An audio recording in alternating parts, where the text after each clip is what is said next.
नमस्कार. मालिकेच्या आजच्या भागामध्ये आपल्याला पाहायला मिळणार आहे की ईश्वरी ही घरातून पळत सुटलेली आहे आणि कशी तरी ती गेटच्या जवळ येते. राकेश सुद्धा तेवढ्याच वेगाने तिच्या मागे पळत असतो, पण ईश्वरी त्या क्षणी रिक्षामध्ये बसते आणि रिक्षावाल्या दादांना म्हणते की दादा जल्दी चलो. तेव्हा राकेश गेटला पकडून तिथं उभा आहे आणि फायनली राकेशचा चान्स गेलेला आहे. राकेशच्या डोळ्यात पाणी आलेलं असतं, त्याला रागही तेवढाच आलेला असतो. आजही ईश्वरी त्याच्या तावडीतून सुटून गेली. ही गोष्ट काही केल्या राकेशला पटत असते. ईश्वरी इकडे रिक्षावाल्या दादांना सांगत असते की जरा लवकर चला, कारण ईश्वरीला माहितीये की काही करून आजच्या इव्हेंटसाठी आपल्याला पोहोचलं पाहिजे. इकडे राकेशची मात्र वाट लागलेली आहे. त्याचबरोबर ईश्वरीला आता त्याच गोष्टी आठवू लागतात. ती रिक्षात बसल्यानंतर हे सगळं तिनं कसं मॅनेज केलं. त्याचबरोबर इकडे अर्णवला समजलेलं असतं आकाशकडून की आकाश बोललेला आहे की ईश्वरी घरी आहे आणि तो मम्माला घेऊन हॉस्पिटलला आलाय. तेव्हा मात्र इकडे अर्णव भयानक चिडतो. अर्णव म्हणतो काय? तेव्हा मात्र इकडे आकाश म्हणतो की हो, अरे काळजी करू नकोस, जिजू आणि ईश्वरी आहे घरी. अर्णव म्हणतो काय त्या जिजूचं करायचं, कारण ते जे काय घडलेलं आहे ते तुला काय माहिती, असं अर्णव मनातल्या मनात म्हणू लागतो. कारण आकाशला काहीच माहिती नाहीये. खरं तर ईश्वरीच्या जीवाला जो धोका आहे तो राकेशकडूनच आहे. ही गोष्ट इकडे आकाशला माहिती नाहीये. मग अर्णवला आठवू लागतं जेव्हा असंच मागच्या वेळेस ट्रान्सपोर्टसाठी प्रॉब्लेम झाला होता, तेव्हा अर्णव घरातून बाहेर आलेला होता. तेव्हा मात्र इकडे राकेशने जे काही कांड केलेलं होतं ते अर्णवला चांगलंच माहिती होतं. त्यामुळे अर्णवच्या डोक्यामध्ये त्या गोष्टी असतात. तेव्हा अर्णव म्हणू लागतो की हे सगळं काय घडतंय, कारण ज्या पद्धतीने गोष्टी घडत असतात त्या मात्र खूप विचित्र होत्या. इकडे अर्णवने गळा पकडलेला असतो तो राकेशचा आणि राकेशला सांगितलेलं असतं की माझ्या बायकोपासून लांब राहायचं. काहीही झालं तरीही पुन्हा तिच्या जवळपास फिरकण्याचा प्रश्नच येत नाही. ही शेवटची वॉर्निंग अर्णवने दिलेली असते. परंतु तरीही इकडे ईश्वरीला रिक्षामध्ये बसल्यावर आठवत असतं की तिने जेव्हा वरती रूममध्ये गेलेली होती तेव्हा ऑलरेडी रिक्षा बुक केलेली होती आणि ती रिक्षा दारात येऊन थांबलेली होती. म्हणजे कालपर्यंत आपल्या सर्वांना प्रश्न पडला होता की असं कसं पॉसिबल झालं, म्हणजे ईश्वरी आली आणि त्याचबरोबर रिक्षा कशी काय तिथं होती, हा प्रश्न आपल्या सर्वांनाच पडलेला होता. तर त्या प्रश्नाचं उत्तर हे आहे की ईश्वरीने स्वतः रिक्षा आधी बुक केलेली होती, म्हणून ती तिथून लवकर पोहोचू शकलेली असते, म्हणजे त्या राकेशच्या तावडीतून. जर तिथं रिक्षा नसते, ईश्वरी त्या रिक्षामध्ये बसली नसती, तर राकेशने तिला पकडलं असतं, हे मात्र तेवढंच खरं आहे. आता अर्णव खूप ओरडतो आणि त्याच वेळी सगळेजण पाहत असतात की इकडे अर्णव राजशिर्के यांना काय झालेलं आहे. मग अर्णव स्टेजवर येतो आणि तिथं अनाऊन्स करतो की एक अडचण आलेली आहे, थोड्याच वेळासाठी इनॉग्रेशन आपल्याला थांबवावं लागते, मला अर्जंट जावं लागेल. तेव्हा ईश्वरीच्या बाबतीत जे घडले त्यामुळे अर्णव टेन्शनमध्ये आहे आणि लावण्या मात्र म्हणत असते की नाही, आज मला आयती संधी मिळालेली, काही झालं तरी मी हे होऊ देणार नाही. मामा तिथे येतात आणि विचारू लागतात काय झालं अर्णव. अर्णव सांगू लागतो की ईश्वरी आणि त्याचबरोबर तो राकेश दोघंही तिथे आहेत, मी 10 मिनिटात जाऊन येतो. असं जेव्हा मामा सांगत असतात तेव्हा मात्र इकडे अर्णव म्हणालेला असतो की मी 10च मिनिटात जाऊन आलो, असं म्हणत अर्णव निघत असतो. परंतु त्याच वेळी मामा म्हणतात की हे बघ अर्णव, मला काय म्हणायचंय माहितीये का, थोडा वेळ थांब, एवढी घाई नको करूस. कसंय, काही गोष्टी ज्या आहेत ना त्या थोड्या वेगळ्या पद्धतीने हँडल कराव्या लागतील, मी जाऊन येतो, माझ्यावर आहे ना तुझा विश्वास.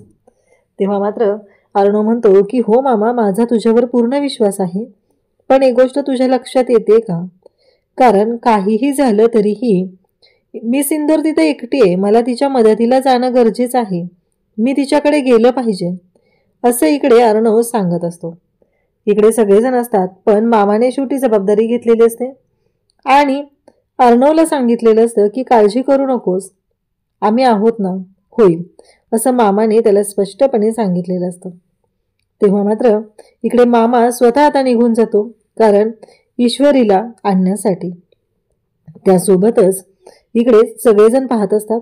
शेवटी लावण्या स्टेजवर जाते आणि बावळटसारखी अनाउन्समेंट करून टाकते, थोड्याच वेळात अर्णव राजशिर्के इनॉग्रेशन करतील, म्हणजेच पोस्टर लॉन्च होईल, पोस्टरचं ओपनिंग होईल. हे ऐकल्यानंतर खरं तर खूप मोठा धक्का बसलेला असतो. परंतु या धक्क्यातून आता अर्णवला काहीच कळत नाहीये. सगळी मीडिया तिथं आलेली आहे, सगळ्या मीडियाच्या समोर हे सगळं घडतंय. आणि तेव्हा मात्र आता अर्णवच्या पुढे प्रश्नच उभा नसतो की काय, म्हणजे त्याला ऑप्शनच नाहीये. त्याच्यापुढे एक प्रश्नच आहे, ऑप्शन त्याच्याकडे नाहीयेच तिथे. कारण अर्णवला आता काहीच बोलता येत नाहीये. स्टेजवर लावण्याने अनाउन्समेंट केलेली असते. तेव्हा लावण्य खुश होते आणि म्हणू लागते की चला, आज फायनली माझं स्वप्न पूर्ण होणार आहे. कारण मी जे स्वप्न पाहिलेलं होतं, काही झालं तरीही ASR सोबत मीच पोस्टर लॉन्च करणार आहे विंटर कलेक्शनचं. परंतु अर्णवकडे आता नाईलाज असतो आणि अर्णवला पोस्टर लॉन्च करावं लागतं.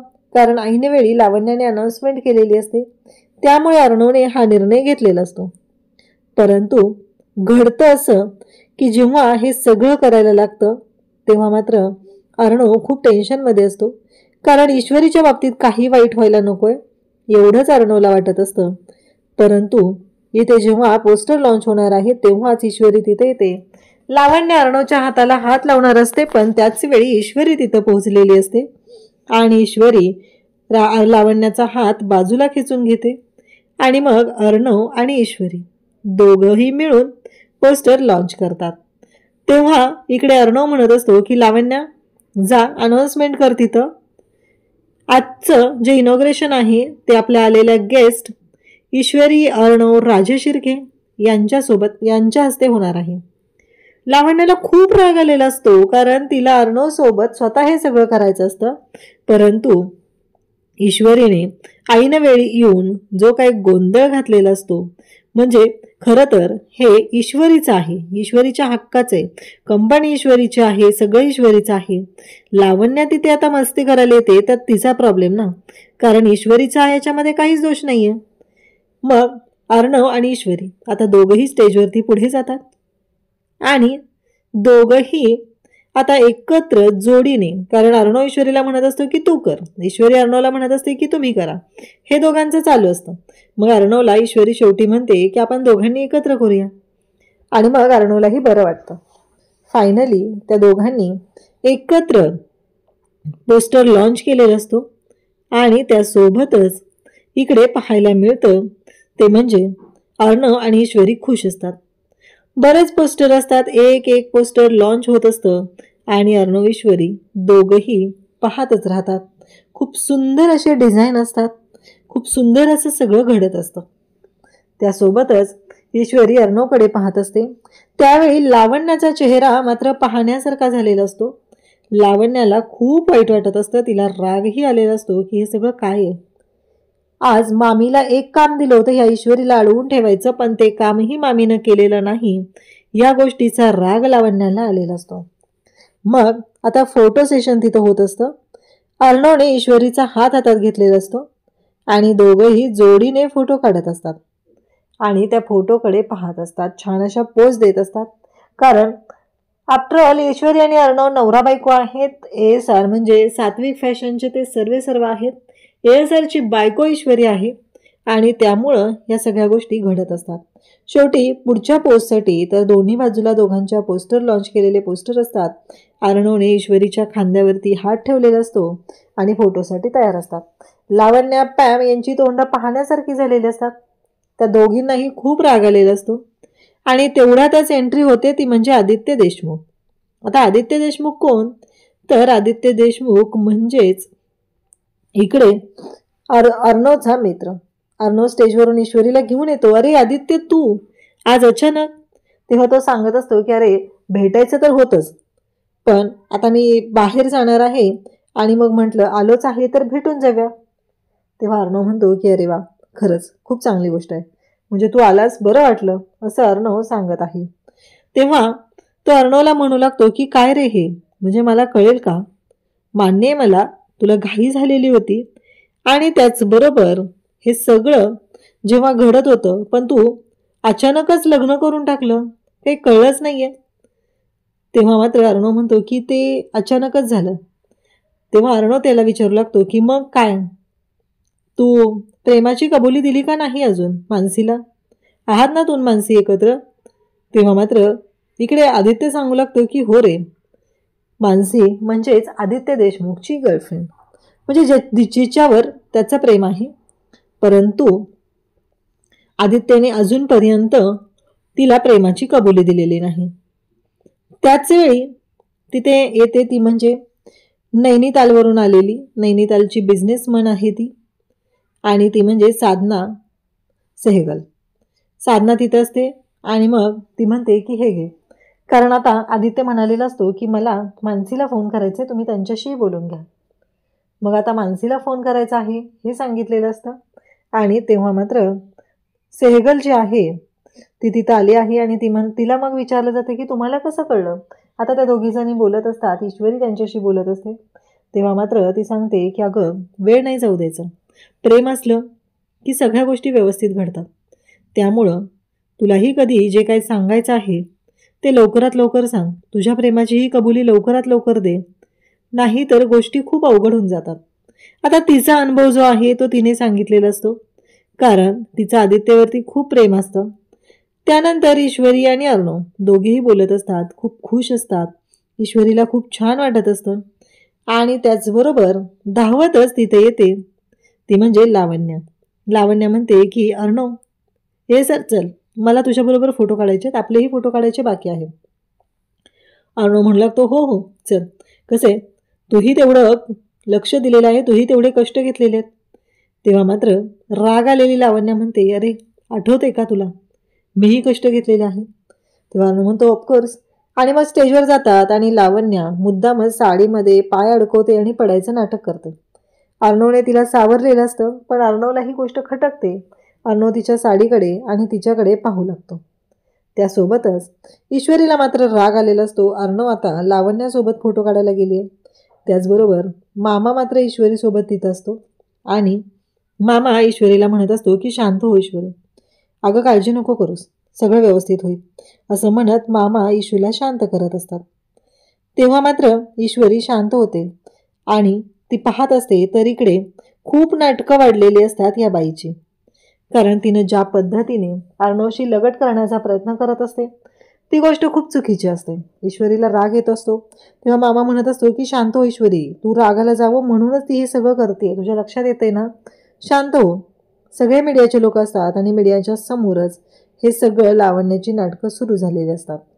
तेव्हा मात्र ईश्वरीला खूप राग आलेला असतो. ईश्वरी स्टेजवरती येते, अर्णवचा हात पकडते आणि चला असं म्हणत अर्णवला तिथून घेऊन जाते. अर्णवला म्हणत असते की बाद झालं. उद्याच्या भागात आपल्याला पाहायला मिळणार आहे की लावण्या आणि त्यासोबतच अर्णव दोघेही बोलत आहेत आणि त्याचबरोबर इकडे लावण्या म्हणते की SR कॉफी तुझ्यासाठी, असं म्हणत लावण्या अर्णवसाठी कॉफी घेऊन आलेली असते. त्या कॉफीमध्ये तिने गुंगीचं औषध टाकलेलं असतं आणि अर्णवला गुंगी यायला सुरुवात करते. तेव्हा ती मात्र म्हणते की आजची गुलाबी रात्र ही आपल्या दोघांची असणार आहे, असं ती सांगू लागते. तेव्हा मात्र ईश्वरी त्या क्षणी तिथं पोहोचलेली आहे आणि ईश्वरी जेव्हा तिथे पोहोचलेली असते तेव्हा मात्र इकडे अर्णव आणि लावण्या एकमेकांच्या जवळ आलेले असतात. लावण्या अर्णवसोबत लगट करण्याचा प्रयत्न करत असते आणि इकडे ईश्वरी येते आणि सनसनी तशी कानाखाली लगावून देते त्या लावण्याच्या आणि सांगते की एक गोष्ट लक्षात ठेवायची, कोणत्याही पतिव्रता स्त्रीच्या नवऱ्यापासून लांब राहायचं, नाहीतर असाच कानाखाली जाळ निघतो. या भाषेमध्ये आता सांगितलं जात असतं. आणि तेव्हा मात्र इकडे लावण्याला खूप राग आलेला असतो. ईश्वरीने खानदिशी कानाखाली वाजवून दिलेली असते आणि तिला तिची लायकी दाखवून दिलेली असते. आणि मग ईश्वरीने अर्णवला तिच्या जवळ घेतलेला आहे. तेव्हा ईश्वरी तिला जे काही ठणकावून सांगत असते लावण्याला, ते ऐकून अर्णवला मात्र भारी हसू येत असतं. तो लहान मुलासारखा हसत असतो. अशाच अपडेटसाठी चॅनलशी कनेक्ट राहा.